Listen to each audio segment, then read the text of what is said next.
Hello everyone. Last video में हमने पढ़ा था कि एटॉमिक स्ट्रक्चर सोलर सिस्टम को के जैसा होता है, सोलर सिस्टम को रिजेंबल करता है। ठीक है, अब हम पढ़ेंगे न्यूक्लियस। अंदर जो न्यूक्लियस है, जो सन था वहाँ पे हमारा न्यूक्लियस है। न्यूक्लियस के अंदर होता क्या है? ठीक है, न्यूक्लियस के अंदर कुछ प्रोटॉन्स नाम के पार्टिकल्स होते हैं। P is for proton. ठीक है, प्रोटॉन्स नाम के पार्टिकल्स होते हैं और कुछ एन फॉर न्यूट्रॉन्स, न्यूट्रॉन्स नाम के पार्टिकल्स होते हैं। ठीक है, कुछ पी हैं और कुछ एन है। यहाँ आपको दिख रहा होगा जितने पी हैं उतने ही एन हैं। ठीक है, जितने नंबर ऑफ प्रोटॉन्स हैं उतने ही नंबर ऑफ न्यूट्रॉन्स हैं। तो ये एक हमेशा फिक्स स्टैंडर्ड है। ठीक है, आप जो न्यूक्लियस है, न्यूक्लियस के अंदर जितने नंबर ऑफ प्रोटॉन्स होंगे उतने ही नंबर ऑफ न्यूट्रॉन्स पाएंगे हमेशा। तो ये एक फिक्स फॉर्मूला है, आप इसको हमेशा याद रखेंगे। Always number of protons will be equal to number of neutrons in the किसमें? Inside nucleus, inside nucleus.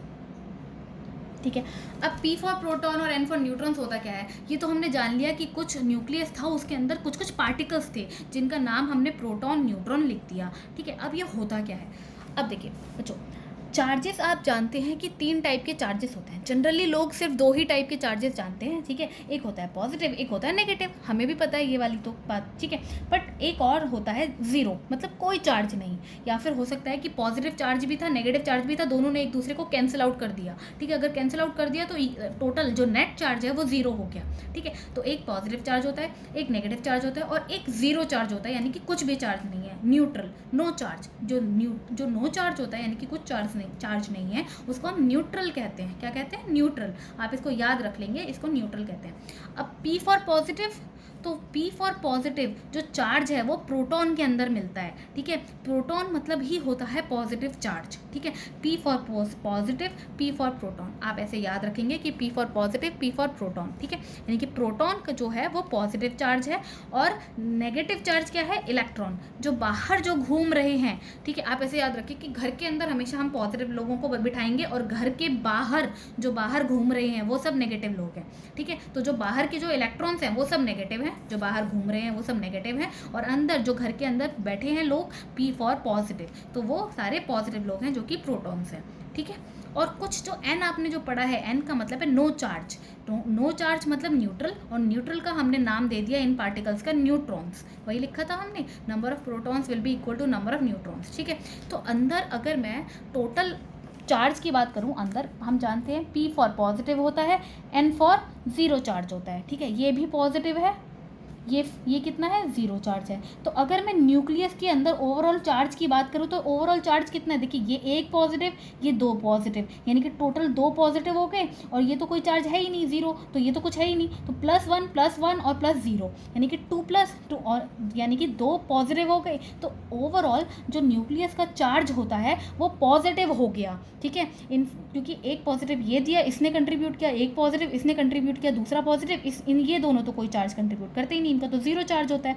तो टोटल जो न्यूक्लियस में जो चार्ज हुआ वो ओवरऑल चार्ज पॉजिटिव हुआ। ठीक है, ये दोनों ही पॉजिटिव चार्ज दे रहे हैं, तो ओवरऑल चार्ज पॉजिटिव है। तो आप यहाँ पे लिखेंगे nucleus has positive charge as overall, as overall. ठीक है, ओवरऑल जो चार्ज है वो आपका पॉजिटिव होता है। ठीक है, ये आप समझ गए। और जो मैंने क्या बताया, इलेक्ट्रॉन्स जो होते हैं वो नेगेटिव होते हैं। आप ये याद रखेंगे, इलेक्ट्रॉन्स जो बाहर घूम रहे हैं वो नेगेटिव चार्ज होते हैं। ठीक है, अब आप ये दिख रहा होगा आपको कि जो न्यूक्लियस है उसमें तो कम चार्जेस हैं, पर ये जो बाहर जो घूम रहे हैं वो कितने सारे नेगेटिव चार्ज घूम रहे हैं, ऐसा ही है। ठीक है, तो यहाँ पे इलेक्ट्रॉन्स जो हैं वो बाहर घूमते हैं, वो नेगेटिव हैं, अंदर वाला जो चार्ज होता है वो पॉजिटिव, और ज़ीरो, ओवरऑल जो चार्ज है वो पॉजिटिव ही रहता है। ठीक है, अब हम आगे बढ़ते हैं। इसका आप स्क्रीनशॉट ले लीजिए प्लीज़। ओके, ये आप लिखेंगे सब, जो हमने अभी पढ़ा है उसको हम एक बार अपनी लैंग्वेज में लिख लेंगे। Atoms consist of a core, atom के बीच में एक कोर होता है। ठीक है, जिसको हम न्यूक्लियस कहते हैं। ठीक है, atom consist of a core called nucleus which is surrounded by negatively charged electrons in circular orbit। उस कोर को सराउंड करता है नेगेटिवली चार्ज इलेक्ट्रॉन। ये कोर है, ठीक है, जो कि न्यूक्लियस है आपका, उसके अराउंड, उसके सराउंडिंग में बहुत सारे जो ऑर्बिट्स हैं उसमें इलेक्ट्रॉन्स मूव कर रहे होते हैं जो कि नेगेटिवली चार्ज्ड है, ठीक है। यही लिखा है कि atom consist of a core called nucleus which is surrounded by negatively charged electrons in circular orbits, ये नेगेटिवली चार्ज्ड, ठीक है। अब आगे लिखेंगे कि मेन 3 सब एटॉमिक पार्टिकल्स, अगर एटम्स के हम टुकड़े देखें, एटम्स के भी हम कुछ पार्ट्स देखें तो कौन कौन से 3 पार्टिकल्स हैं जो एटम्स के अंदर हैं, एटम के अंदर है।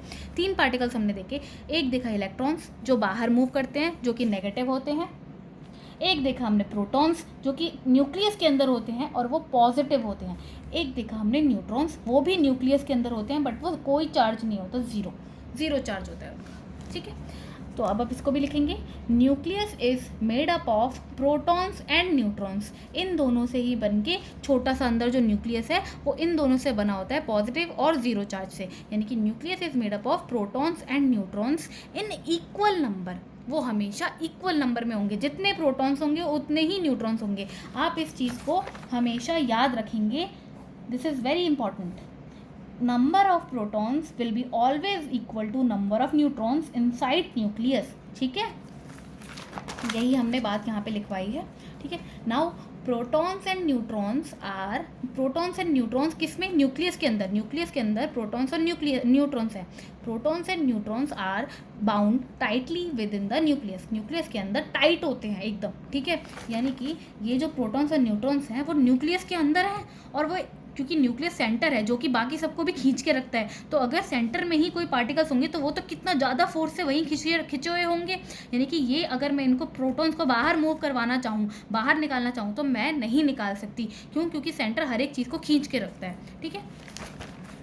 तो protons and neutrons are bound tightly bound है विद इन द न्यूक्लियस, जबकि whereas electrons are weakly bound to the atom, जबकि जो बाहर वाली जो चीज़ें हैं, सेंटर जो खींच के रख रहा है हर किसी को, तो न्यूक्लियस के अंदर जो एटम्स हैं वो तो बहुत ज़्यादा टाइटली फिक्स्ड हैं, लेकिन जो बाहर जो इलेक्ट्रॉन्स हैं उन पे फोर्स न्यूक्लियस की धीरे धीरे कम होती जा रही है, ठीक है। अगर आप देखेंगे कि फर्स्ट वाला ऑर्बिट जो है, पहला वाला जो पाथ है इनका, पहला वाला जो रिंग है फर्स्ट ऑर्बिट, उसमें जो इलेक्ट्रॉन्स है उसमें न्यूक्लियस की सेंटर की पावर ज़्यादा होगी फोर्स, सेकंड वाले में थोड़ी कम होगी, थर्ड वाले में और कम होगी, तो जो सबसे बाहर जो इलेक्ट्रॉन घूम रहा होगा उस पर फोर्स सबसे कम होगी, ठीक है। हाँ होगी फोर्स, ऐसा नहीं है कि ज़ीरो फोर्स होगी, लेकिन सबसे मिनिमम सेंटर उसको फोर्स से खींचेगा, सबसे मिनिमम, ठीक है। तो जो सबसे आउटर मोस्ट जो इलेक्ट्रॉन है अगर मैं उसको बाहर खींचना चाहूँ तो खींच पाऊँगी, ठीक है। यानी कि जो सबसे बाहर जो इलेक्ट्रॉन मूव कर रहा है वो ईजिली बाहर जा सकता है,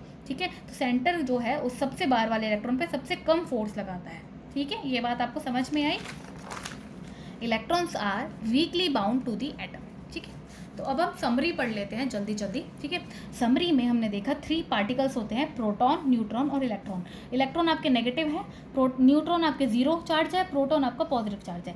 प्रोटॉन और न्यूट्रॉन दोनों न्यूक्लियस के अंदर मिलते हैं जो कि सेंटर में है, और इलेक्ट्रॉन सर्कल्स में बाहर घूम रहे होते हैं, ठीक है। तो यही लिखा है, प्रोटॉन और न्यूट्रॉन दोनों इनसाइड न्यूक्लियस पाए जाते हैं, जबकि electrons outside nucleus in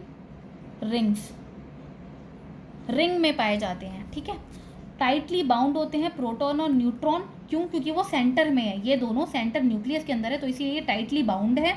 tightly bound मतलब एक फिक्स पोजीशन पे हैं, खिंचे हुए हैं बहुत ज़्यादा फोर्स से, ठीक है, सेंटर ने खींच रखा है इसको। जबकि इलेक्ट्रॉन्स क्योंकि वो बाहर है सेंटर से, तो इसीलिए वो थोड़े वीकली बाउंड है, ठीक है। यानी कि उनके ऊपर जो बाउंड लगा रखा है, बॉन्ड एक तरीके से है सेंटर का, वो बहुत थोड़ा सा वीक है, ठीक है। प्रोटॉन का पॉजिटिव चार्ज है, न्यूट्रॉन का कोई भी चार्ज नहीं होता है, और इलेक्ट्रॉन का नेगेटिव चार्ज है। प्रोटॉन्स और न्यूट्रॉन्स क्योंकि वो अंदर हैं तो वो थोड़ा बड़े बड़े साइज़ के होते हैं। इलेक्ट्रॉन्स हम जानते हैं बाहर जो छोटे छोटे पार्टिकल्स मूव कर रहे हैं वो इलेक्ट्रॉन्स हैं, ठीक है। तो ये हमने पढ़ लिया आज की समरी।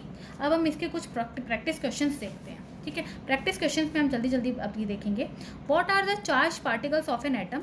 ये आपके कुछ क्वेश्चंस हैं जो आप अभी मुझे कमेंट करके बताएंगे कौन कौन से चार्ज्ड पार्ट्स हैं, ठीक है, जिन पे चार्ज होता है वो पार्ट्स बताएंगे आप। ये ऑप्शन से हैं आपके, इनमें से बताएंगे, और मुझे शेप बना के दिखाएंगे आप। 2 इलेक्ट्रॉन्स हों, एक ऐसा एटम बनाएंगे जिसमें 2 इलेक्ट्रॉन्स हों और 2 प्रोटॉन्स हों और न्यूट्रॉन्स भी हों। हम न्यूट्रॉन्स कितने होंगे वो आप ही को बताना है, ठीक है, क्योंकि मैंने इसमें सब पढ़ा दिया है। इलेक्ट्रॉन्स, प्रोटॉन्स और न्यूट्रॉन्स सब बनाएंगे और एटम बना के दिखाएंगे।